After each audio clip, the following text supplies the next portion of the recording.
Namaste. This is Ruchi Srimali from Sangam Talks, welcoming you to this series of Luminaries of Bengal series. And this is our episode 2. Today's topic is Brahmo Samaj, its genesis and impact on the development of modern India. Before we start this series, I would like to share a small video about Bangla Abar, who is with us in this series. So let me just play this video. I am a founder and the international convener for the Bangla Abar, a platform to promote awareness about Bengal's heritage, history, and culture. I'm so thankful to Sangam Talks for organizing this series of discussions and talks with scholars and experts from around the world on the luminaries of Bengal who has significantly contributed in the development of modern India. So I'm looking forward to this series and I hope same with you. Thank you for joining and namaskar.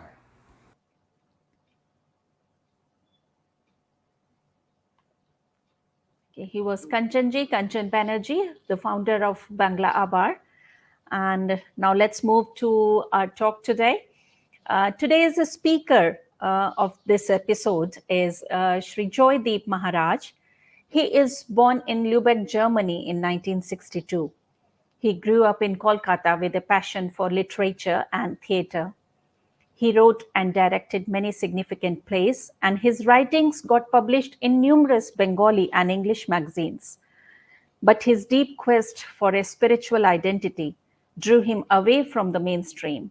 He traveled through the Himalayas, wandered around the banks of Narmada, met numerous monks, and then he met Swami Paramananda, who later became his guru. He was reborn into a wholly new perspective and he gave up his job and joined Paramananda Mission.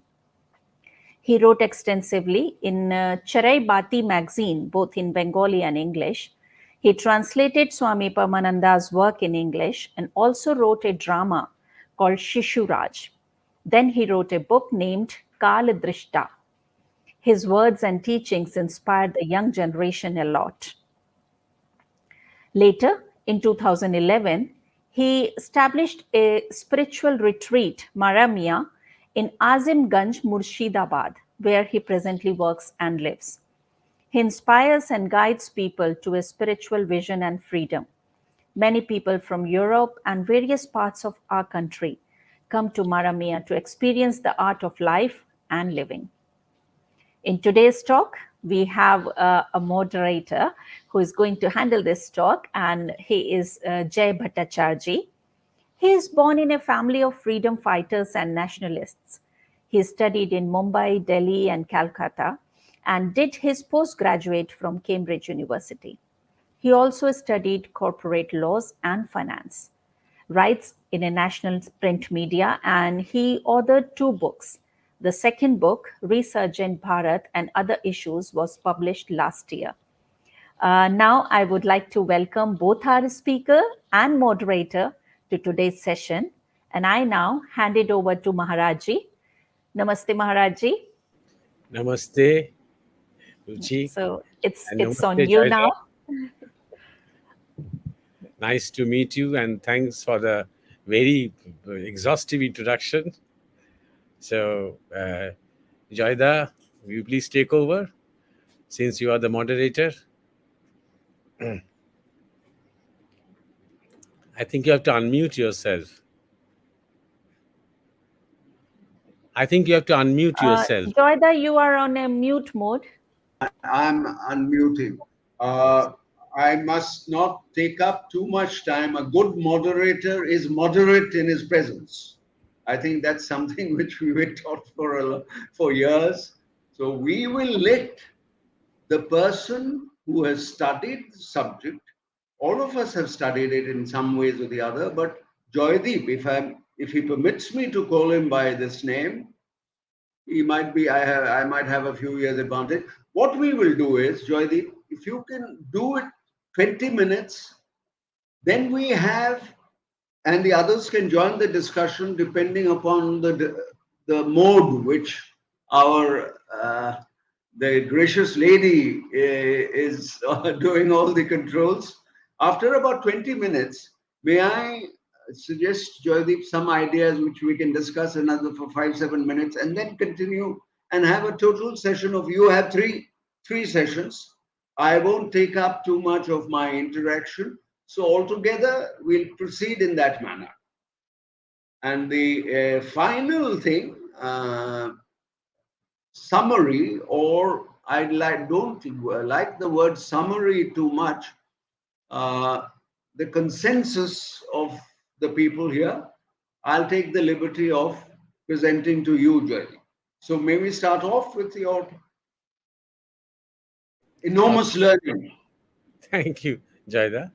Now, I imagine that this is a topic revolving around the Brahmo Samaj, and I think a large section of the audience, I assume, do not really know much about this movement. Nowadays, new generation Bengalis also, they talk a lot about Ram Mohan Rai, about Devendranath Thakur, but people are not really aware of the intricacies and the evolution and of the Samaj and the times and the perspectives. So I think what we will do is first lay out for the audience, especially for a non-Bengali audience, a kind of a brief history of Brahmo Samaj. We touch upon some of its very salient features to give the audience a perspective of why this Samaj and this movement played a very key role in the 19th century Bengal and India, and it's still a kind of a silently, subtly, a force to reckon with in our national narrative. So, Ruchi ji, we can start with the slides. Yes, first we have the topic. It's a very exhaustive topic, and because of time constraints, we have to be very careful about this. The Brahmo Samaj is genesis and impact on the development of modern India, and then spiritual, social, cultural, and political. So we will, as Joyda had suggested, we would try to break it up into three segments. First, we will go to the genesis or the origins or the beginnings. Why was it necessary to form such a kind of Samaj? And then we will walk through a bit, just touch on some of the aspects, because we don't have the time to go into the depths and the nuances of the movement too much. So we'll just go through the evolution of the Samaj and the way it progressed, and then how it moved on, how some of the personalities involved in the movement, and that will be the second section. And in the final section, we'll talk about the overall impact and how the Samaj actually sort of dissolved into a kind of a mainstream, and the overall impact of the Brahmo Samaj on our national development, or you can say our national and cultural consciousness that started building up. And we can then sort of summarize or sort of conclude with that. So that is my idea. So that's the topic. And first, and we go to the next slide then, Ruchiji. Yes, you can see this is the logo or the symbol of the early Brahmo Samaj movement. The symbol, like the Samaj, had changed a lot over the years. It had also evolved. The images had changed, but this original image and variations of it remain for a longish period of time. Below, you see this kind of a cross wood structure, which was used by acharyas and teachers and priests to keep the scriptures, these books and manuscripts, on this wooden structure, and read from them, and then explain the mantras or the slokas. So that is why it's sacred. The sacred scriptures being contained by these sacred structures, Above it, you see the crescent moon. The crescent moon is a very familiar symbol with Shiva and the moon beside his matted hair. And it is also an important symbol for the Muslims, the moon, the crescent moon. And then over it, you have this lotus, which is an enduring and a long lasting and ancient symbol of our philosophy, of our spiritual ideals. The lotus, which blooms early in the morning at dawn, when the first ray of the sun hits the flower, it blossoms. So it's a it's a imagery of our potential when it is hit, or when it is touched by the spark of gyan or wisdom, then all our potentials blossom. So that is the symbol of the lotus. Over that, you have the Omkar. Omkar, as you know, the eternal tune, the eternal resonance, whatever. It's a huge concept, and it is somehow it is also a symbolic representation of Brahma Tattva, of pure consciousness. And but what was contentious, of course, as you can see, is the cross, the sign of the cross behind the Omkar. So that created a lot of confusion. That in fact created a kind of fear and insecurity among some of the conservative Orthodox Hindus about whether Brahmo Samaj was actually Christianizing itself. So the way we start with the symbol, and now we can move on to the next slide. Next slide is a quotation from Rabindranath Tagore. As in this series of luminaries of Bengal, the first episode was about Ram Mohan Rai. And you cannot talk about Brahmo Samaj without exploring in depth Ram Mohan Rai's contributions to our society. In many ways, he was a multifaceted personality. He was a layered personality. And I think that is how it should be. I mean, we should not be saying the same thing throughout our life. We change, we evolve, we respond to circumstances. So Ram Mohan Rai cannot be straitjacketed in any particular ism or in any particular belief systems. So Ram Mohan Rai was either loved, worshipped even during his time, or hated and denied by many people. So this quotation of Rabindranath Tagore, I think, is very significant for us. It says Rabindranath Tagore had responded to the controversy around Ram Mohan Rai with the words, the quotation was actually in Bengali, I made a rough translation.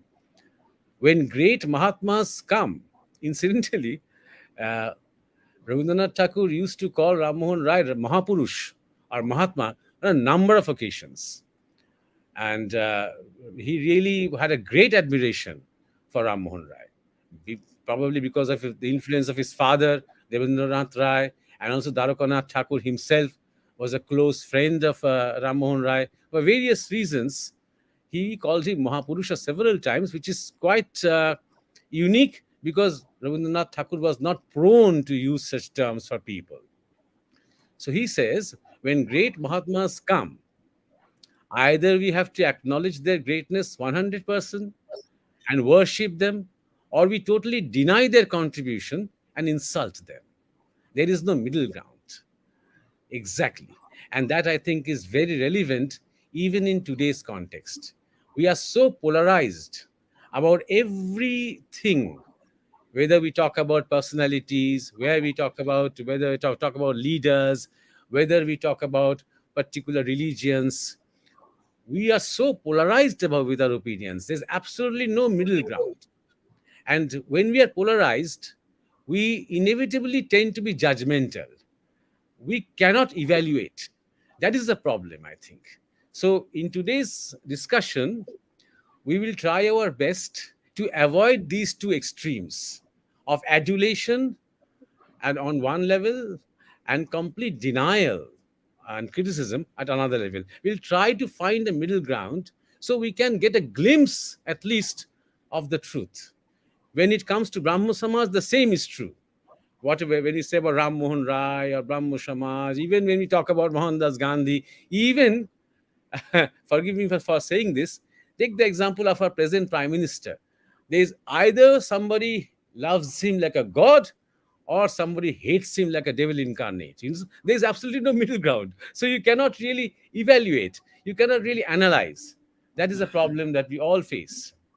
So I think this quotation of Rabindranath Tagore is very pertinent in our discussion as we begin the discussion on the genesis of Brahmo Samaj. So, Ruchi ji, please you go to the next slide where we have this image of Ram Mohan Rai. I hope Ruchi ji you are listening, and can you go to the next slide? Okay. So, in the next slide, we have a figure of Ram Mohan Rai, and we are trying to see the perspective. First of all, the political perspective. This is the early 19th century. Please do remember this time, early 19th century. The Mughal Empire was completely on the decline. It had lost its hold. And at the same time, the British had not really been able to entrench their feet firmly on the ground. So this was a problem. This was a process. This was a time of great chaos, great mayhem, lawlessness, no rule of law at all. The zamindars were oppressing the poorer sections. The rich was becoming richer. The poor was becoming poorer. And the price that we paid was morality. That was one big problem, was the political instability, the political rulelessness that was prevalent almost throughout the country. Yes, now we have come to the slide. So that led to a kind of decadence. And some historians have pointed out that in some parts of Bengal, for example, for let's say in Charak Puja, or let's say during the Mahesh holy bath, or during the Ratha Jatra, or during the Kirtans, or during the Durga Puja festivals, it was total orgy. People were using foul language. People were prone to rampant alcoholism, and young men were gambling, were betting their own wives in these gambles. So it was a lot of obscenity language, and this happens even now in the villages nowadays. During the Durga Puja immersion time, it's just a showcase, a showroom of obscenity. It's like live TikTok videos going on all the time. You see men and women together. So all this was happening, not everywhere, but in some places. And people of the urban areas who were trying to be educated, who were trying to follow a more moral path, most of them felt that it is because of this idolatry, that is because of idol worship, this problem was taking place. The social evils were directly attributed to idol worship. So that was one of the essential things that has to be understood. Third point was that the missionaries were taking advantage of this situation. They were constantly insulting our gods and goddesses, publishing pamphlets and leaflets and distributing them to the masses, and in their own languages sometimes. And always they had their allurements. They were giving out temptations and benefits so that they can convert to Christianity. So Ram Mohan Rai, he came to Calcutta at that time, and he started writing against these missionaries. It's very important. These missionaries who were trying to convert by insulting our Hindu traditions. So this is, I think, a very important point that has to be understood. By that time, Ram Mohan Rai had already become quite well known because of his steps against the Sati Pratha, the Sati traditions, and also because he had written this famous document in Farsi where he tried to establish monotheism above everything else. So he took this along in his attempts to reform. he tried to reform Hinduism and refine it to monotheism, which we call in Bengali or in Sanskrit Ekeshwarbad. So, because he felt that in the Vedas and Upanishads, which are sort of the embryo of the womb of our dharma, of our philosophy, there is this concept of non duality. There's this concept of Brahma. And that Brahma is shapeless, Nirakar. That Brahma is attributeless, Nirgun. But he did not much like this Nirgun idea of Brahma. He preferred the Nirakar or the shapeless of the Muslims, the Allah. And he also liked the one God, one and only true God of the Christian theology, because their God had some kindness and forgiveness and love and protest against idol worship and all these things. So he felt, I mean, it was, I think for him, it was not really a theological question. It was more a social question. He felt that if you have a Sagun Godhead or a Sagun figure, one who is looking over, one who is kind, one who is who sort of insists on some kind of morality, on some kind of idealism, then that will be a kind of a moral guardian to the society as a whole. Because as you know, Hindu Dharma was not really organized. The first person to have organized any religion was Gautam Buddha. And it is the Christians who sort of copied him. Before that, Adi Shankaracharya did. So, at the time of Ram Mohan, Hindu Dharma was not streamlined. There was no organization. So, neither was there a political authority on our conduct, nor was there a streamlined religious authority on our conduct. So that I think is a very important factor that he considered, and he thought that this would be the base from which he would build up his first sabha, which he called the Atmiya Sabha. He started the Atmiya Sabha in 1815. This Atmiya Sabha is a very important concept because you see, Atmiya in Bengali is a very colloquial word, it's a common word, means relative. But if you look deeply, Atmiya comes from the word Atma. And Atma is almost synonymous to Brahma. Atma is like the self, the one self, the pure self.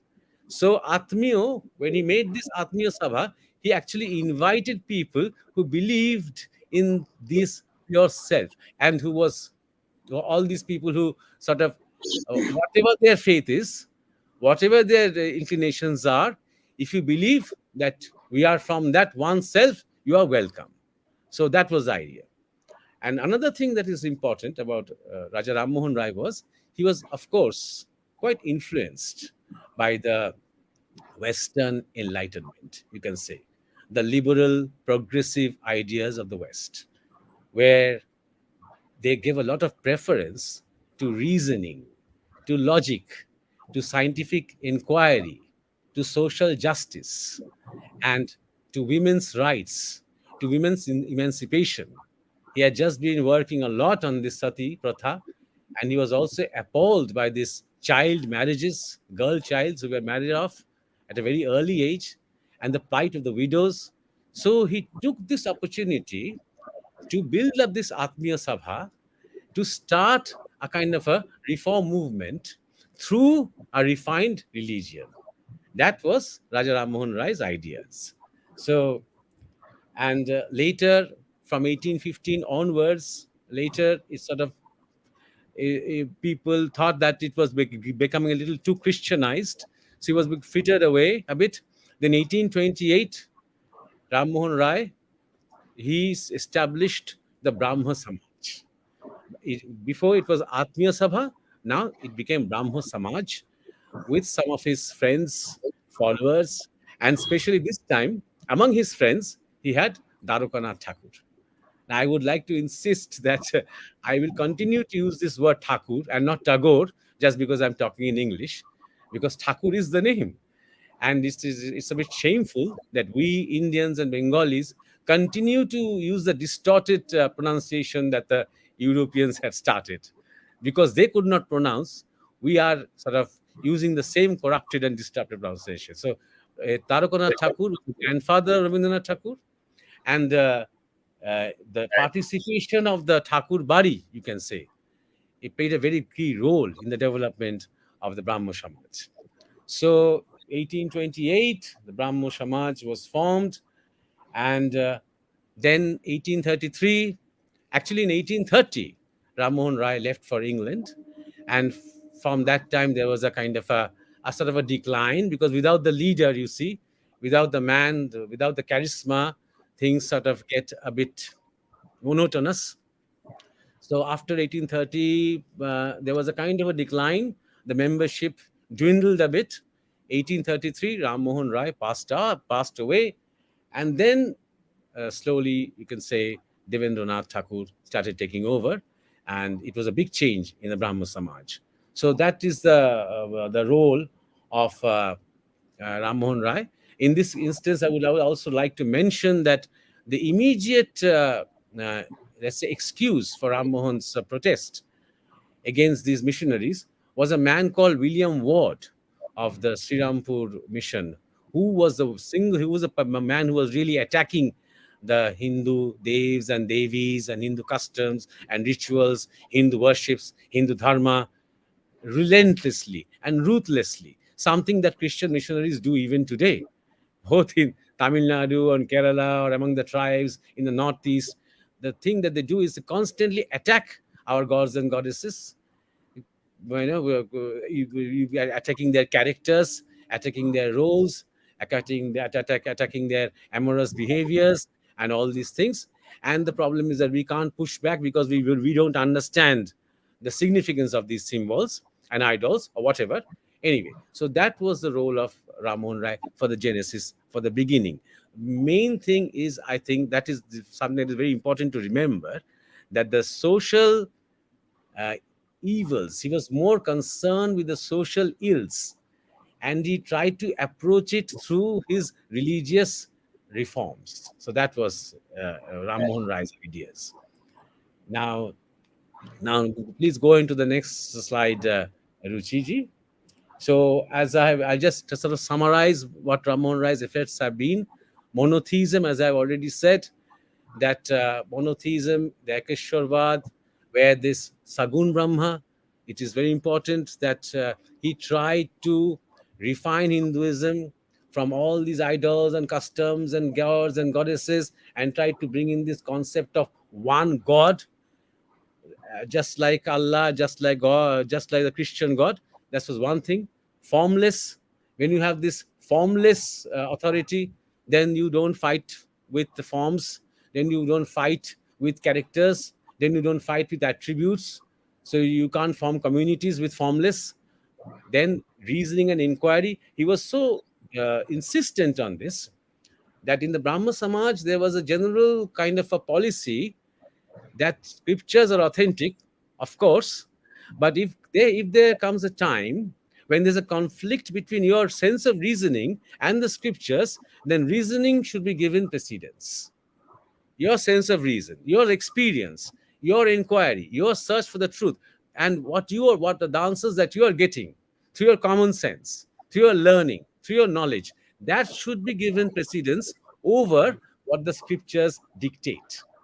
Then individual freedom, more than what the community has to say, that this individuality or individualism was something that picked up from the West.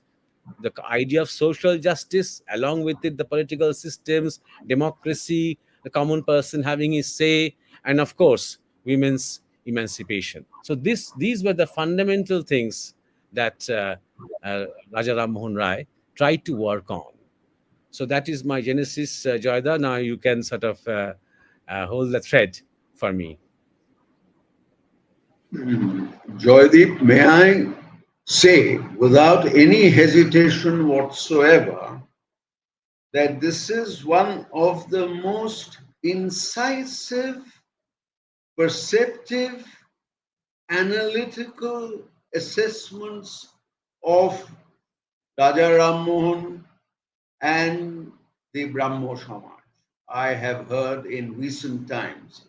I've had the pleasure of listening to people like Professor Chandavarkar and Dr. Bhandarkar when I was young and we stayed in Bombay and Pune.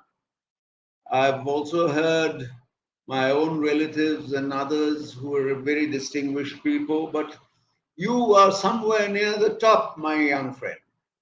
And I say this without any embarrassment. I am moved, I'm touched, because what this country needs today is a reassessment of the great Raja for the general public.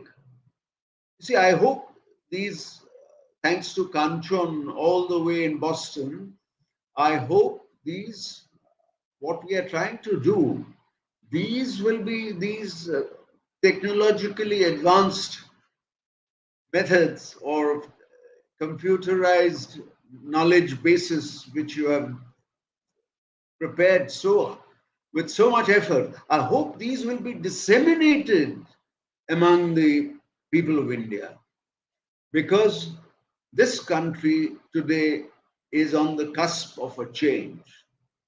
We've had 1,000 years of slavery in various forms.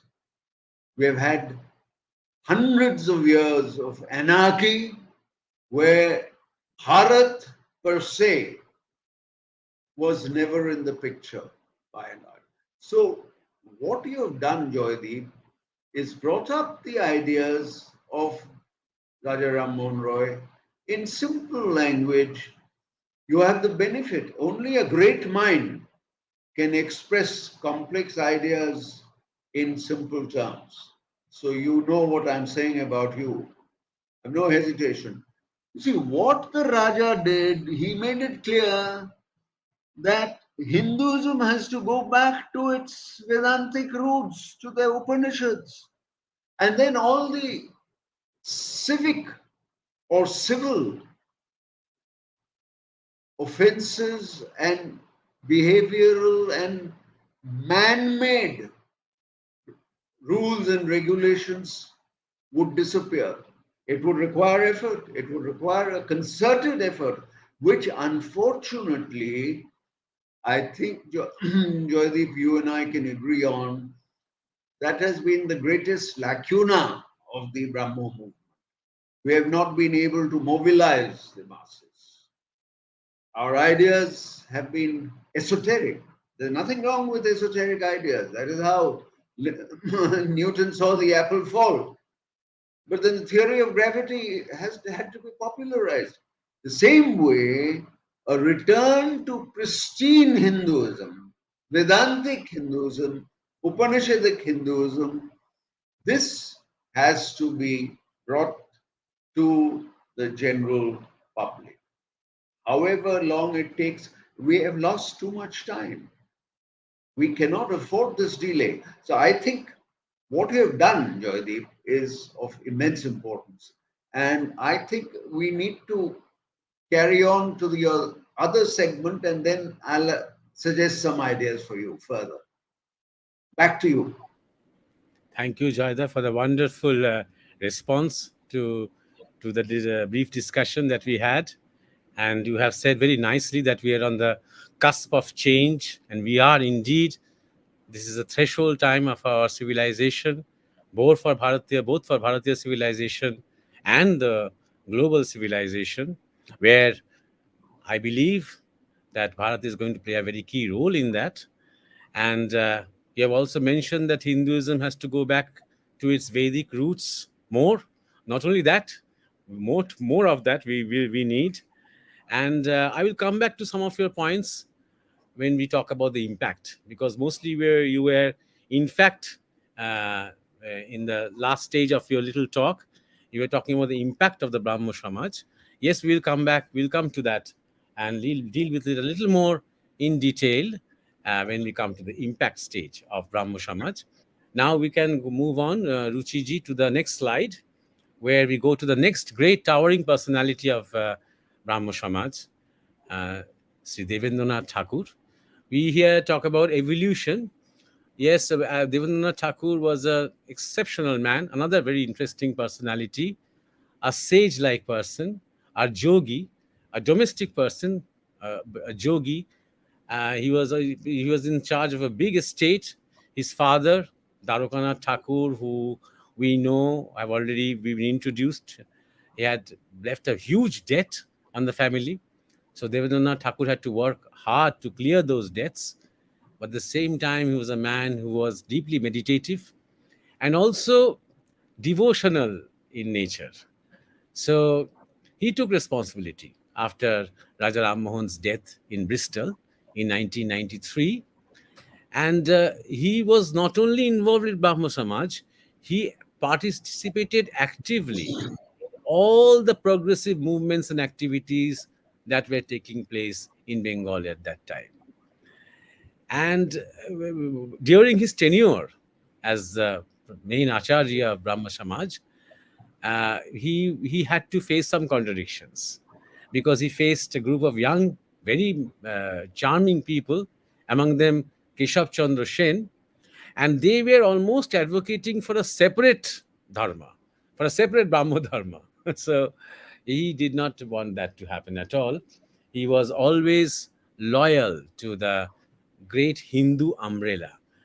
Though he wanted some reforms, though he was courageous enough to carry out some of the changes that were needed to do to move away from the Hindu conservative ideas, but he was not like these radical young generation who were in their own emotions, who wanted a completely different kind of a dharma now, uh, outside the Hindu dharma fold.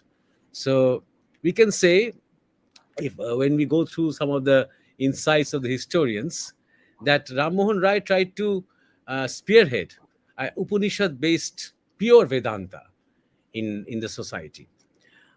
But later, Akshay Kumar Datto, Devendranath Thakur, and the early part of Keshav Chandra Sen, they tried to uh, concentrate more on rationality, liberation, devotion. And this duality, this is very important. Rationality, jukti, mukti, bhakti, they used to say in Bengali. Rationality, liberation, and devotion. So duality is also very important. I mean, Devendranath Thakur insisted that with the divinity, he liked to enjoy a kind of a father-son relationship. Instead of, we are all one, we all finally merge into that one blissful superconscious. This somehow he did not feel comfortable with, because he was a devotee at heart. His nature, he was a devotee, but in the bhav language, we say the shanto bhav, the bhav of the rishis, not the expressive emotional way, not like a friend or a lover or a normal devotee like a Hanuman, but a devotee in a very silent manner, in a silent, meditative, and a contemplative way. So he was less inclined to very active social reforms. He was more inclined to do sadhana and attain a kind of a spiritual upliftment for all the people who were part of the Brahma movement. He was more into prayers, more into sadhana, meditation, contemplation, reading and translating and writing from on the scriptures. He was more into that. And at that time, there was also this movement of the Young Bengal, which was spearheaded by Henry Louis Vivian de Rosio. De Rosio, as some of you probably know, was a very capable personality, was very much fond of social reforms, but he was a man, the young people who followed him, they sort of derided the Hindu culture, they derided our history, they derided our ancient wisdom, and they made fun of them, and they were actually leaning towards atheism. And one part of the Samaj, the Brahmo Samaj, was also sort of getting a bit attracted to that ideology. So towards the later part of Devendranath's tenure, he was having some problems with Keshav Chandra Sen and his followers. Though Keshav Chandra Sen, again, he changed a lot. He was another very emotional person. So, as I said, Raja Ram Mohan Rai, let me again come back to it. Raja Ram Mohan Rai wanted to spearhead an Upanishad based pure Vedanta, later followed by Akshay Kumar, Devendranath, Keshav Chandra, who showed the path of rationality, liberation, devotion, and duality. Then Rajnarayan Boshu. I will spend some time on Rajnarayan Boshu, another very remarkable and a great stalwart, and very, very, very contemporary person in the sense we need to talk more about him, even outside the Brahma Samaj discussion. So Rajnarayan Boshu and Thakur Bari followed the ideals of Ram Mohan initially, more rigidly, and then Keshav Chandra Sen, a new persona of Keshav Chandra Sen, a bit of transformed Keshav Chandra Sen. By that time, he was very popular, and he was a great speaker, and he had almost become an avatar among his friends. Keshav Chandra Sen, Vijay Krishna Goswami, and Shivnath Shastri tried to do something like a democratic devotion. See, that is another very interesting concept, democratic devotion. And then Sri Ramakrishna came into the picture. So this can be a kind of uh, a brief idea of the way the formation was moving ahead. Now we go into the next slide, Ruchiji. It is called cultural revival. This, I think, is a very important thing and less stressed upon. This language and culture was very important within the fold of the Brahma Samaj. You see, first, what they did was when they met, assembled together, they read from the scriptures, then they translated them into native language, in this case, Bengali, and they discussed this. They made interpretations of these translations. So, this inspired songs. Ram Mohan Rai himself wrote almost 150 Brahma Sangeet songs, songs in praise of Brahma, and later followed by others in the 1860s and later than that, even 70s. Rabindranath Tagore himself used to write regularly for the Brahma Samaj, and they were known as Brahma Sangeets. In fact, till even the first quarter of the 20th century, Rabindra Sangeet or songs of Rabindranath were sung mostly by Brahmos, and Hindus usually avoided singing Rabindranath songs because they thought that it is Brahmo Sangeet. So this paved the way for lot of creativity.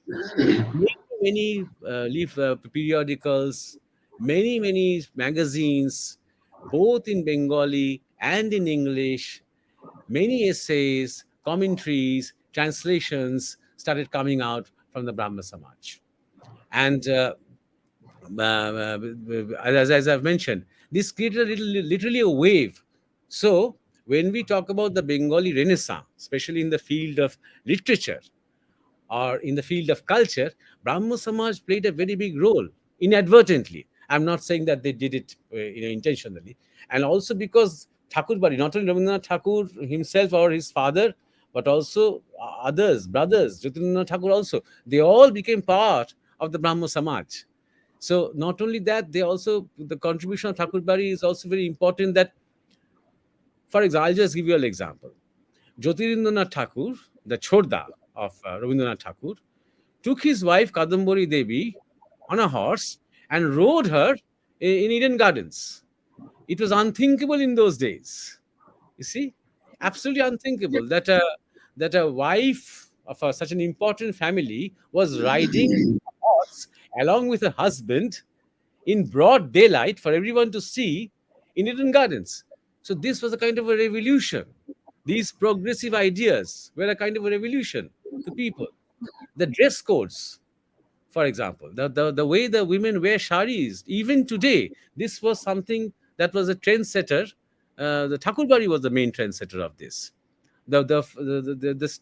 Before that, women used to wear these saris in a normal way, at home, without any undergarments. It was Thakur Bari who started this tradition of using blouses. So even fashion, dress, and the freedom for women to go out attend the Shabhas, participate, take leadership of certain initiatives, all these things contributed to the cultural upheaval of Bengal at that time. I think that should be remembered. That is very important for us to remember these contributions. So now we come to the next slide, Ruchiji. Yes, this is Rajnarayan Boshu. As I said, that Rajnarayan Boshu's contribution is very important. I read out at the beginning Jodunath Sarkar's comments on Rajnarayan Boshu, a great historian.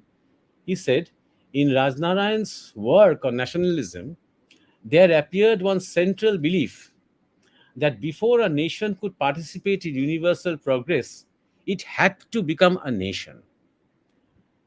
And before it became a nation, its people had to acquire self respect for the language, the history, and the true foundation upon which their society and culture were founded.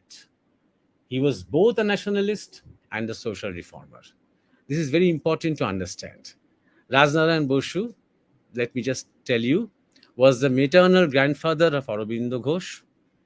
He was an exceptional, great personality, another sage like person. In fact, he was called Rishi by many Bengalis at that time. Many people used to visit him regularly. For example, Aurobindo Ghosh himself, Rabindranath Thakur, Narendranath Datta, later who became Swami Vivekananda, Bhudev Mukhopadhyay, Vijay Krishna Goswami, all these stalwarts during their young days used to go to him, sit at his feet, and listen to him because of his ideas, because of his thoughts, because of his great sage like presence. He was part of the Young Bengal movement during his initial days, but later he completely changed to Brahmo Samaj. And his role in the Brahmo Samaj, I think, is underplayed a bit. For all the historians, I've read many books, I see that Rajnarayan Boshu's name is not mentioned a lot, but which is very important. It is his contribution, I think, is very important because he stressed on this nationalism. For example, let us look at this first point: national identity to nationalism. For example, we always tend to nowadays our modern day Indologists blame Ram Mohan Rai for two reasons. First thing about sati, because according to them there was no sati at all going on in India at that time. Number two is this English Education Act. Well, there are pros and cons to these arguments. That is another argument. Don't want to go into it. But if you look at it a bit deeply, if you look at the national movement or the national consciousness, the great leaders who were part of this national building up of the national consciousness, most of them, more than 90% of them, were English educated. Right from the political leaders to the cultural leaders to the social reformers to the freedom fighters, everybody.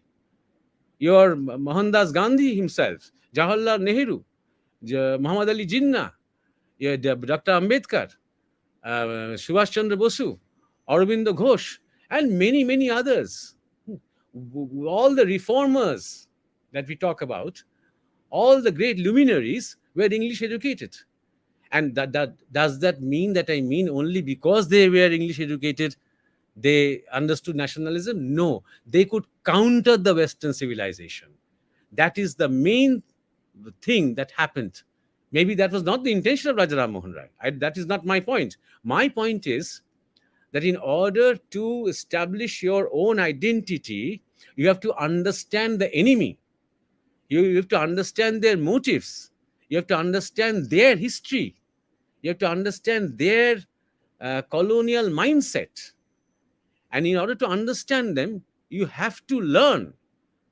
The problem is that our society, maybe part of our society was very learned in Sanskrit and all other languages. Maybe we had some of the great Brahmin scholars, but they were very closed within their learning, within their own culture, within their own dharma, within their own philosophy. And they thought that they had nothing to learn from the others.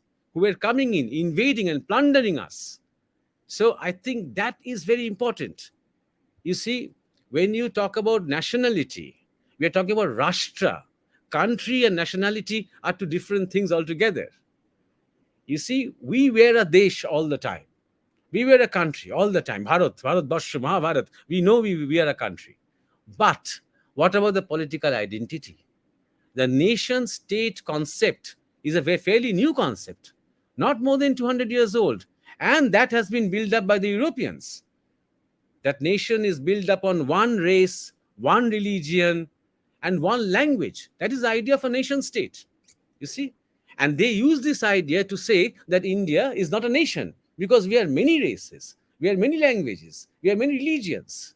You see? So, first of all, we have to understand, they had to understand, these reformers, these nationalists who were trying to redeem India's place under the sun, they had to understand the motives.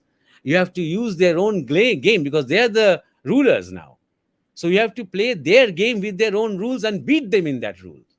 So that I think played a great role, and this is I think what Rajnarayan Boshu was trying to say when Jyotiranath Sarkar said that people had to become a nation.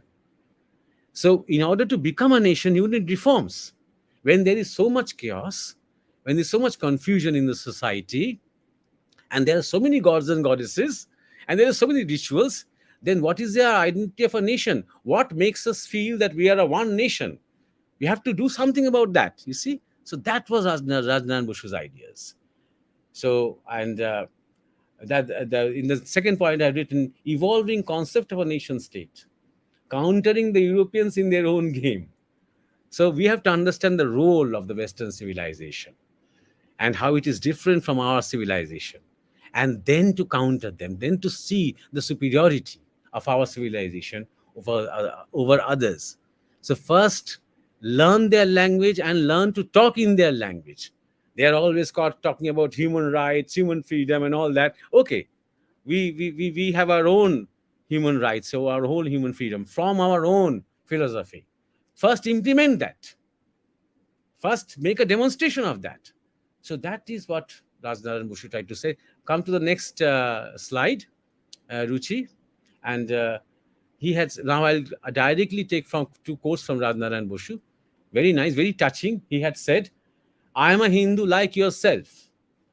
I pride myself in the name. I do not consider Brahmoism to be different from Hinduism. I am fired with indignation when I see religionists classified in this way: Christians, Mohammedans, Brahmos, Hindus, as if Brahmoism is different from Hinduism. Brahmoism is Hinduism, and Brahmos are emphatically Hindus. I think he's the first person who really directly said these things. First great Brahmo leader who directly said this in no uncertain terms.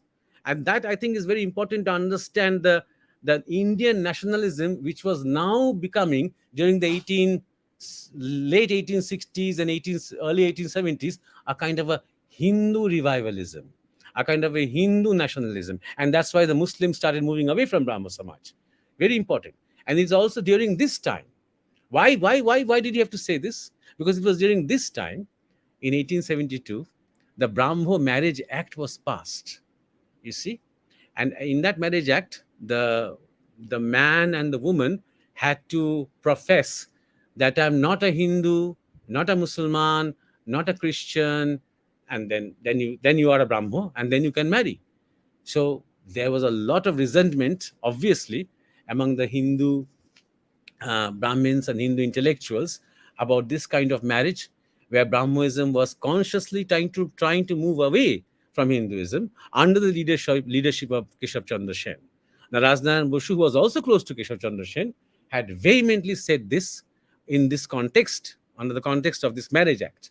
And later in 1872, in the same year that the same year that the Brahmo Marriage Act was passed, he said in 1872, I may say that I see in my mind the noble and puissant Hindu nation rousing herself after sleep and rushing headlong towards progress with divine prowess. I see this rejuvenated nation again, illumining the world by her knowledge, spirituality, and culture, and the glory of Hindu nation again spreading over the whole world.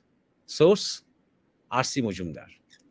So again, we see a difference. Ram Mohan Rai, Raja Ram Mohan Rai was at that time, in the beginning of the 19th century, defensive about Hinduism. He had to be. He was trying to prove that Hinduism is not inferior to Christianity or any other religion. And here, Rajnarayan Boshu is saying, this is a Bengali speech, and the name of the speech is Hindu Dharme Sreshtota. He was saying that Hinduism is the most superior religion of the world, and when it wakes up in its refined glory, it will have a lot of things to give back to the world. We see a resonance of what Vivekananda will say after a few years, both in the West and in India. You see? So that, I think, is very important. It is also important to note that Dayananda Saraswati had come, when he came to Kolkata, had visited Rajnarayan Singh, and Rajnarayan Singh had given him a translation of this particular speech, and he was moved by it. He was totally moved by Dayananda Saraswati, and you know Dayananda Saraswati's contribution in this Hindu revival. So we take a break again. Joyda, you can come back to you to take the thread from here.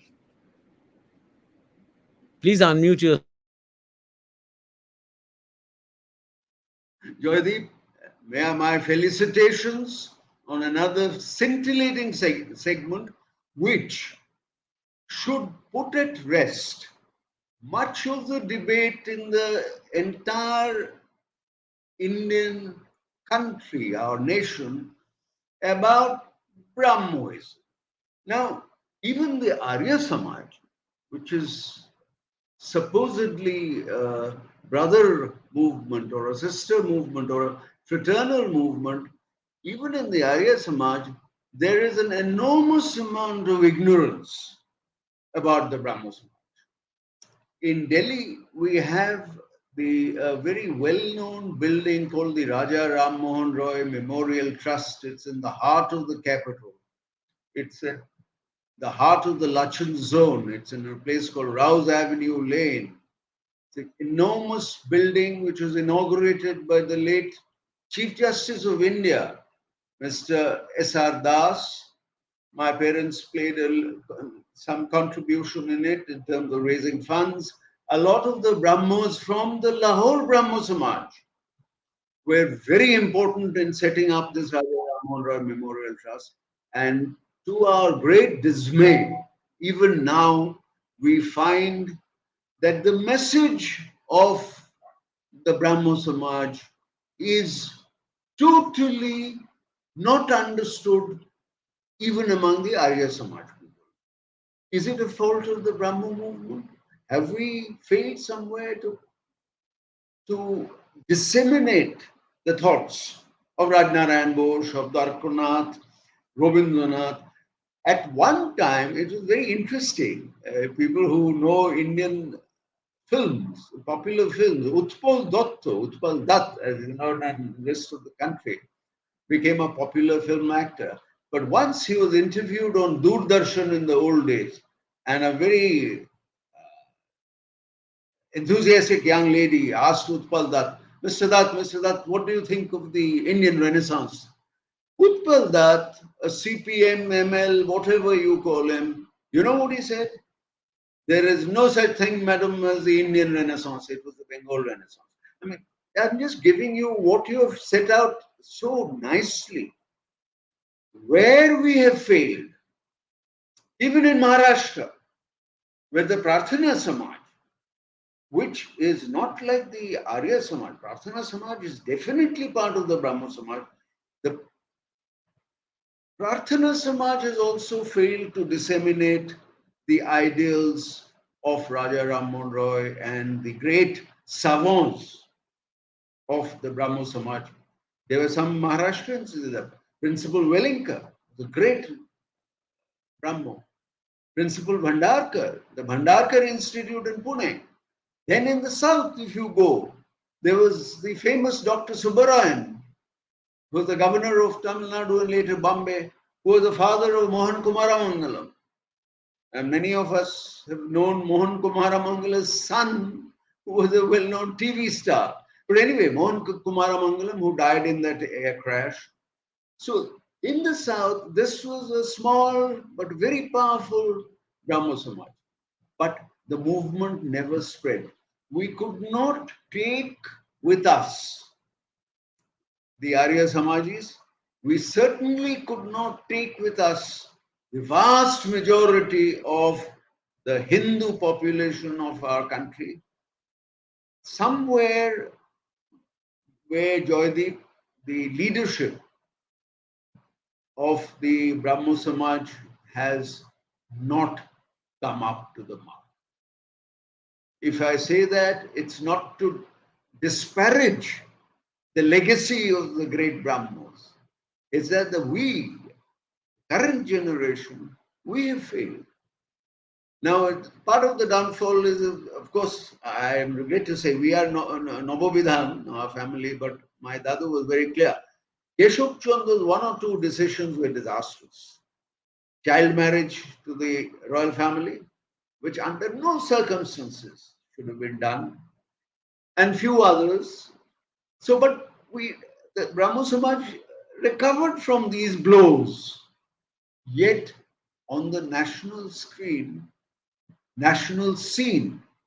we are very esoteric, we are regarded as, अरे है ये ब्रह्मो समाज, ये लोग बोलते हैं, गाना वाना गाते हैं. You know, the Brahmo wedding is still not recognized in India. Are you aware of that?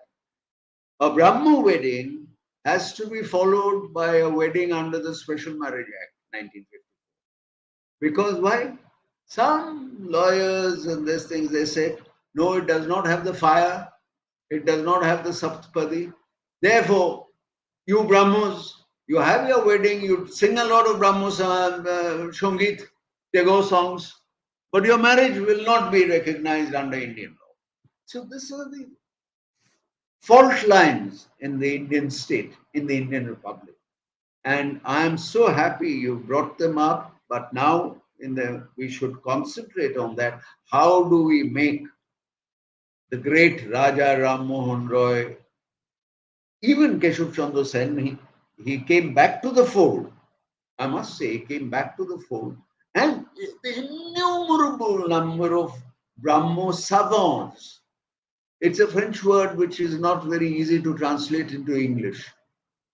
It is used in English, but savant, the word has a much more melodious, but a much wider context. Savant is a thinker, he's a scholar, he's an activist, he's a committed publicist. So this, we have failed to take the rest of the country along with us. So back to you, Joydeep. Thank you, Joyda, again for that wonderful, overall perspective. And you sort of mentioned that it has not really spread, and somehow we also have a responsibility for this. Okay, I think I will, towards the end of this discussion, I'll try to address this issue a little in a different light, in a different way. Maybe you will not agree with me, but that doesn't matter.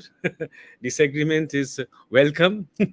But now, just we have two more slides before we round up today. Next slide is Ruchiji, is active reforms. Yes, and we should mention that Brahmo Samaj at that time, in its efforts to do social reform, did a lot of work.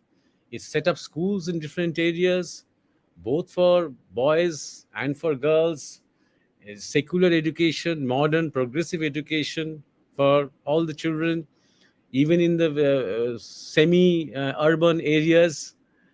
And then it managed to organize oppressed labor classes, especially tea workers in different areas, hilly areas of India.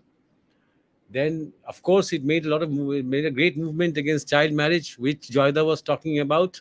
Underage marriage was banned according to this Brahmo Marriage Act.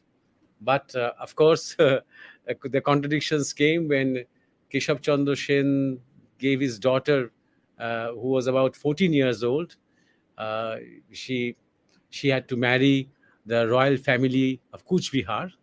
So that created a lot of controversy, and all the very faithful followers of Keshav Chandra Sen started revolting against him. Anyway, that's another thing. So Brahmo Samaj also took a lot of steps for widow remarriage. So, and there is also this idea, which Joyda has also mentioned a bit to some extent, that the concept of Brahmo Samaj somehow was restricted to Kolkata and the city areas. And also, there's other things that must be pointed out. If you go through the list of all the notable figures in the Brahmo Samaj, most of them were educated, middle class, upper middle class, and Brahmins. You see, you won't see usually people in the village or people among in the tribal areas trying to initiate reforms for the whole society as at large. You won't see. They might try to reform something that happens in the community. It is among the middle class, it is among the intellectuals, it is among the Brahmins who try this kind of social reforms for the whole society, big picture. So I think if Brahmo Samaj, the Andolan of the movement of the Brahmo Samaj was restricted to Kolkata, is not a bad thing at all. I mean, a lot of things was happening in Kolkata. Vivekananda was happening in Kolkata, Ramakrishna was happening in Kolkata, a lot of things was happening in Kolkata, and it is from this section of the society that really a revolution or a movement really starts and starts to spread. So I think that is not a big problem, and that is also the role of Brahmins to initiate change, to initiate revolutions, because they are thinkers. They are the ones who are scholars who can see the big picture. One is called a Brahmin because he sees the big picture. He sees the wider range, the greater spectrum, not only for his own community but for other communities as well. So I think that can be answered. And also, there's another, let's say, allegation that modern day leftist historians have against Brahmo Samaj. They say it's not really allegation; it's a kind of a comment, a sly statement. They say that the Brahmo Samaj was a middle class bourgeois Vedanta. So again, that is typical leftist kind of a language. We do not need to comment on such a foolish remark. And now we come to the last slide, which I think is a very important one to understand. The last slide is the splits and breakups. Ruchiji, I hope you are there. Please come to the last slide. Yes, thank you very much. And you see on the left, of my left, you see the picture of Keshav Chandra Sen, a very, very dynamic personality. He had a great charisma. He had a wonderful charisma. And in the middle, you see the picture of Swami Vivekananda. And on the right, you see Sri Ramakrishna.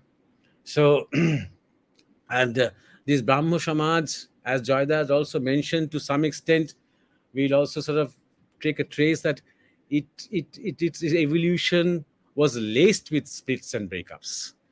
And because there were many personalities, many personalities with many ideas. So in a way, it is very good. I think it's a very nice sign that Brahmo Samaj was always teeming with different ideas. And that's why they had to split and break up from each other, because it was not at all a dogmatic organization that we have to follow this rule and forever. That kind of feeling was not there. So it was evolving. Unfortunate that it had to break up sometimes. But again, that shows the multi-layered ideas that were embraced in the Samaj. You can imagine the debates that they had, very high quality debates that they had between themselves.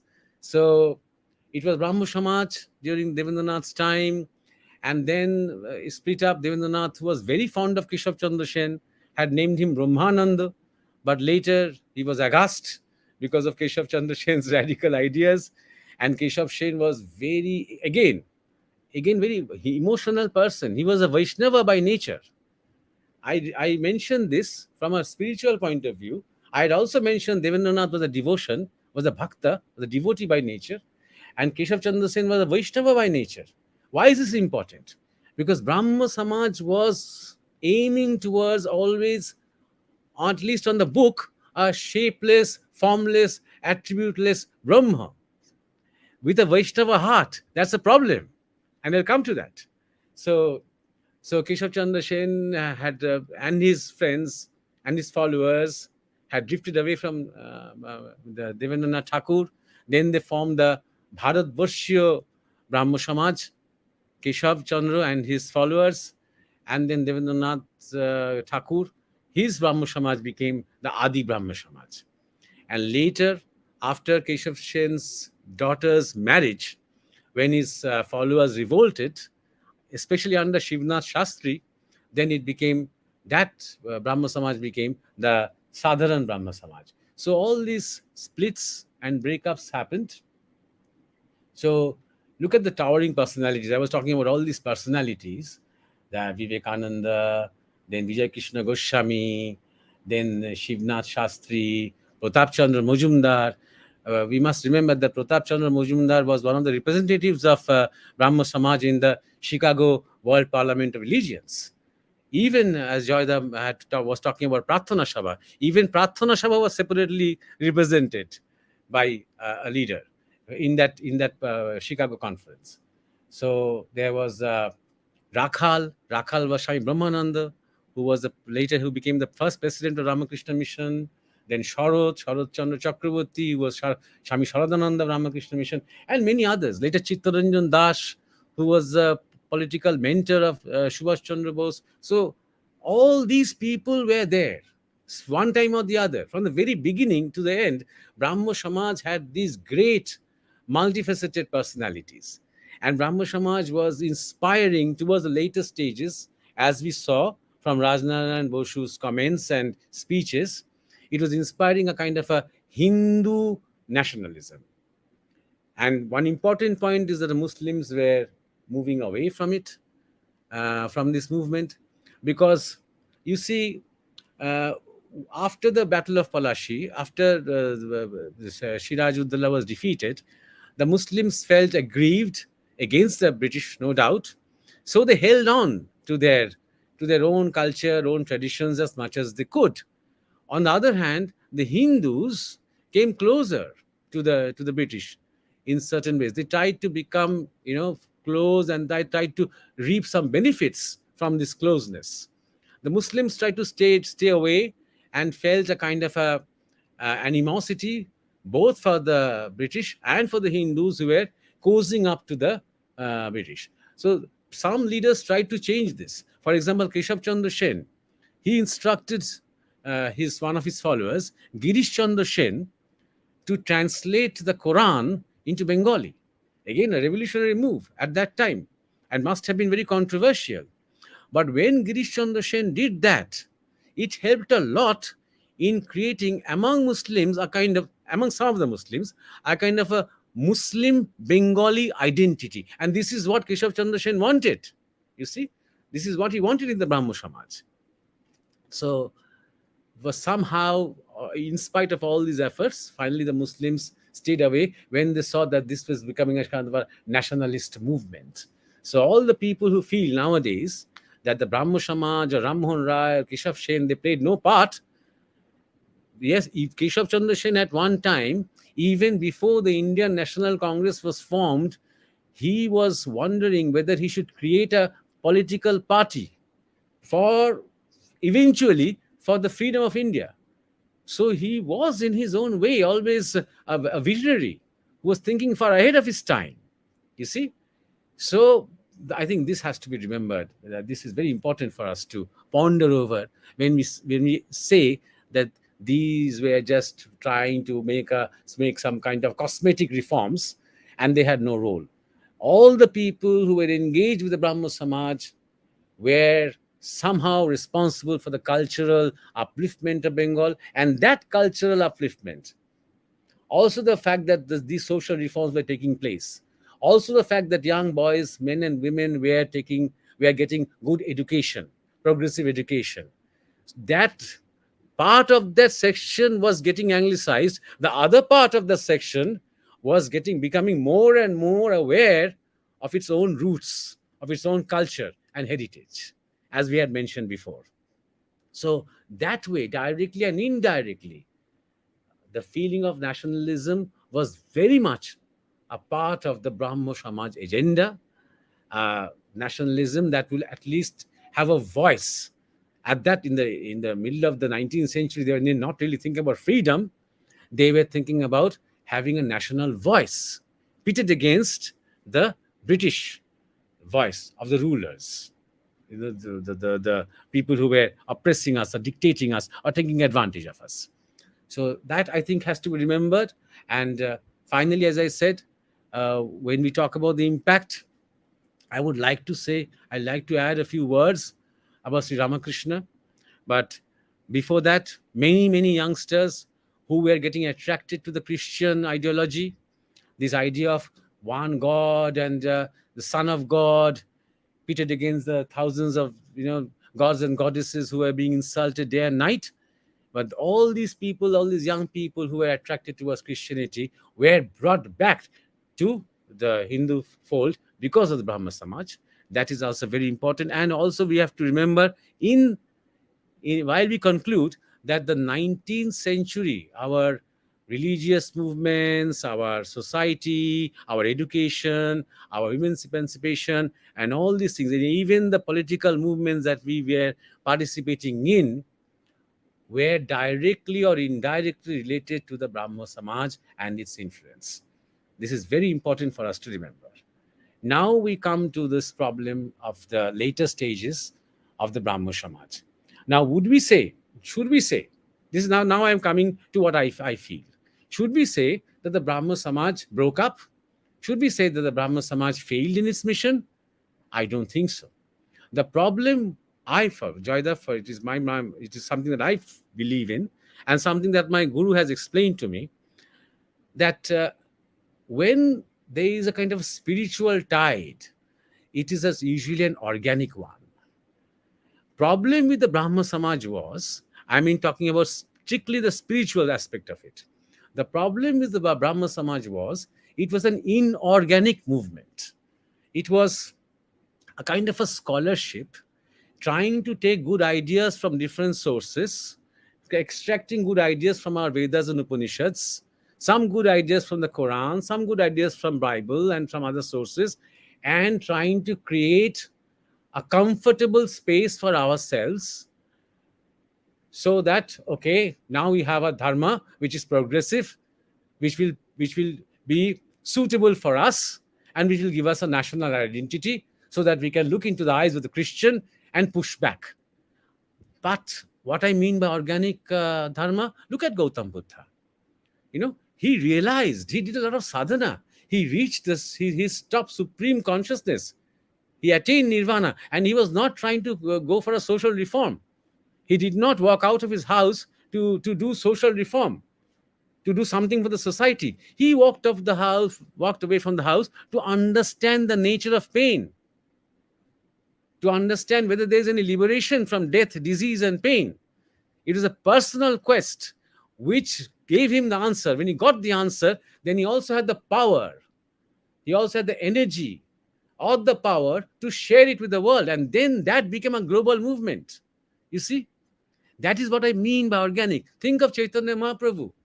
He was not going out in the streets of Navadvip thinking about, okay, I will try to bring about brotherhood between Hindus and Muslims, between Brahmins and Shudras. He was not doing that. He was steeped into his bhakti. He was steeped into it. It was his basic direct realization of Radha Krishna concept within himself. And that created a revolution in the society without him trying to do that. This was no ism.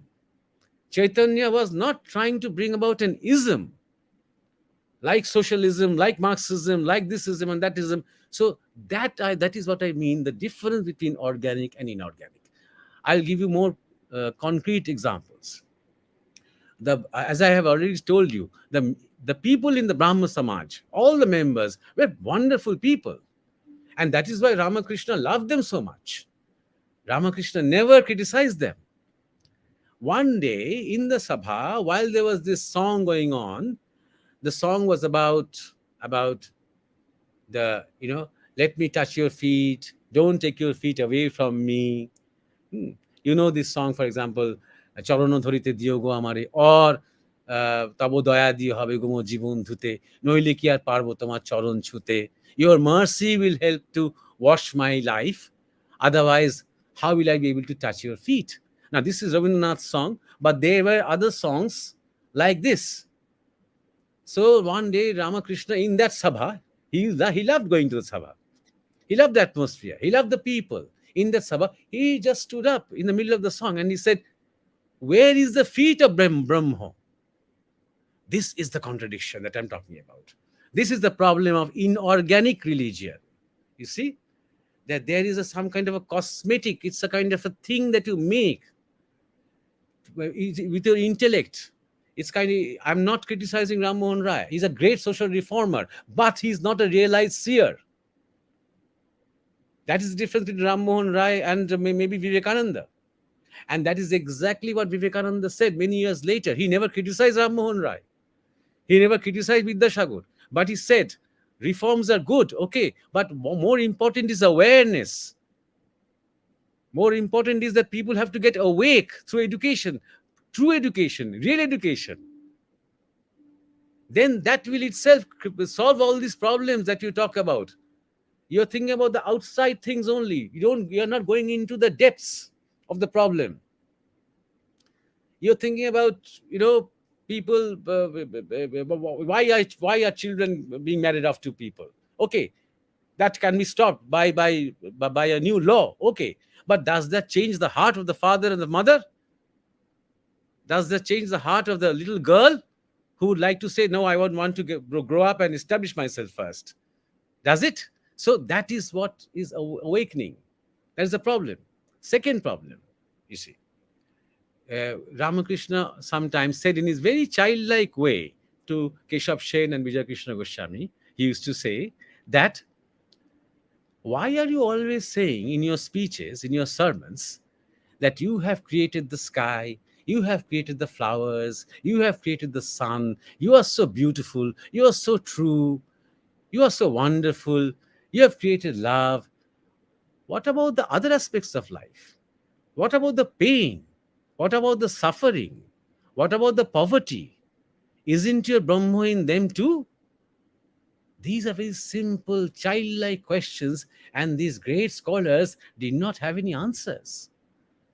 So this was the, contradiction in the spiritual content of what they were trying to do. Whenever he looked at Vijay Krishna Goswami in his coat and his hat and his tie, giving speech in the sermon, Ramakrishna used to smilingly say, this is not what I see. This is not your dress. I see you in long matted hair, wearing mala, dancing and doing Harinam, because that is you. So he was showing the inconsistency in the movement. People were actually, in this craze for the Brahma Samaj, suppressing their own nature, which is a Vaishnava nature of Vijay Krishna Goswami.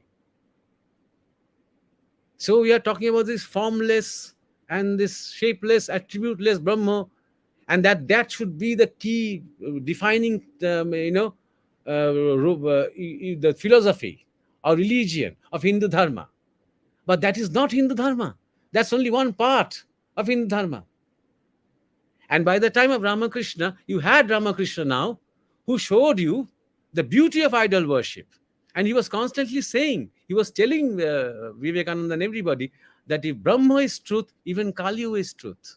In the sense, it is the same Brahma manifested in time, manifested in space.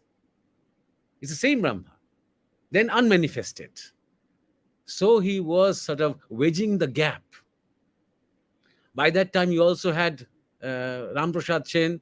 By that time, you also had Bama Khapa and many other great so-called idol worshippers. So the problem was not with idol worshipping, The problem was that there were social evils because there was no moral guidance. This is the reason why Brahmo Samaj did not break. It's sort of Ramakrishna absorbed them into himself. All these, most of these people, Pratap Chandra Mujumdar, Keshav Chandra Sen, Shivnath Shastri, Vijay Krishna Goswami, became his followers, not his disciples. They didn't have to become his disciples. They became his followers. They learned to understand their own nature, their own volition, their own path with the guidance of Ramakrishna. And then Vivekananda, when he went to the West and came back to India, he gave a more, you see, overarching concept of the Hindu religion, which was also inspired by his days in the Brahmo Samaj, also inspired by his association with Ramakrishna, also inspired by what he had learned about the Vedas and Upanishads and many traditions of India, about Buddhism being another just a reform movement, not a separate religion, and all these things. He managed to absorb the whole thing. You see, that's my reading. So I don't think Brahmo Samaj is a failure at all. I think it's just it sort of, that period was required. Those 60 years from 1828 to around 1884, though that period was required very much. And then it had to also go into the sea of the mainstream Hindu ideology in the form of Ramakrishna. Because by that time, the society was beginning to see their reality, that we are a diverse society, we are a diverse cultural, and we are not like the other Semitic cultures. We do not speak in one voice. Maybe you are a yogi, I'm a bhakta, somebody else is a gyani, somebody else worships Kali, somebody else worships the Durga, somebody worships Shiva. Okay, no problem. We are all going to the same Brahma. Another problem is that Ram Mohan identified our culture as polytheistic. It is not. It is not polytheistic. It is pantheistic. You see, polytheistic means we do not think that there are many Ishwars. Problem is this word God is the problem. There is no such word as God in India. Ishwar is completely different from the Semitic God. For them, one God. And for us also, there is only one Ishwar. Yes, I may have I worship Indra, I worship Vishnu, I worship the tree in my village, but I believe that there is one Ishwar who projects himself in all these manifestations. So this is pantheistic. I see Ishwar in everything. That is the Indian culture. So, I don't think Ram Mohan was wrong. He saw that there were many social evils. And he thought the way to cure these evils was to attack the ideal worship traditions of India or Bengal. That was the main problem. And that got solved by the end of the 1880s and the 90s, you see. Anyway, I think I've taken a lot of time. I go back to you. That's an interesting talk, Maharaji. But there are quite a lot of comments in our chat box from Facebook, YouTube, and Twitter. So now I would like to invite Neena ji. Neena ji, can you please unmute yourself and switch on your camera? So there are quite a lot of comments there, quite a lot of questions which we would like to ask you. There's a heated discussion going on in the comments section. But first, I would like to ask you, sir, that you said that it was a part of Hinduism. Then why it was apologetic of Hindu customs and Hindu rituals? Why they had to form another way of getting married and renounce all the Hindu wedding rituals or all the other kind of rituals? Could you please answer that? Yes. Thank you, Neena ji. And also, I think we have addressed this question. I think one of the main reasons why they tried to go away they always insisted, at least Rajnarayan Boshu did insist, and some other leaders insist, that Brahmo Dharma is nothing but a refined Hindu Dharma. You see? So what they were trying to do is they were trying to make some changes in the language structure. And at the time of marriage, we always use Sanskrit mantras, and most of the people don't understand that mantra. So they were trying to introduce these Bengali mantras in Bengali language during the time of marriage, which will not be accepted by the mainstream Hindu Brahmins and Pandits, obviously. but it will be understood by the people who are getting married. They will know exactly what these sentences mean. And also, they tried to introduce at that time the Brahmo Marriage Act was mainly intended to stop this underage marriage. You see, to restrict the age or to fix a minimum age at 14. That was the idea. They at that time, I think, except for a few, they did not have any intention of separating themselves from Hindu Dharma, though there were many people who doubted their intentions. So that is, I think, main. The main problem is, as I was saying, they were trying to change some social problems. They are trying to reform some social problems and trying to use religion to do that. Yes. So, does it accept Vedas as the sole text? Yes, at that time, the Brahmo Samaj at that time, and because, as I have said, that the if you trace the growth and the development of the Samaj, it had undergone a lot of change, a lot of evolution. Keshav Chandra Sen, in fact, he had become an idol worshipper himself at one time. One of the great leaders of the Brahmo Samaj. He became so popular and his speeches were so fascinating and he was such a marvelous person to be with that he became a guru. He started giving diksha. People were washing his feet, with the idea that their sins will be cleaned if they did so. They also started doing, imagine, Brahmo Samaj also started doing Sankirtan on the streets of Kolkata, which only Vaishnavas do. So you see, initially that was what Raja Ram Mohan Rai's ideas, that Veda and the Upanishads will be considered the authentic scriptures. Others will be discarded. That was the idea, but that changed a lot. Devendranath Thakur himself was at heart a Hindu, and later Keshav Chandra Sen, though he tried to separate himself, though he tried to create a separate Brahmo Dharma, but he was essentially a Vaishnava, a Hindu, who became a close follower of Ramakrishna during his later days. And it was quite obvious that he was not advocating that Veda and Upanishad should be the only scriptures, that all other scriptures, especially bhakti-related scriptures, the devotional scriptures, were allowed. You said it was a refined form of Hinduism, uh, right? So today, when so much education has come from the time of independence, now the India is quite. So, how many people follow Brahmo Samaj?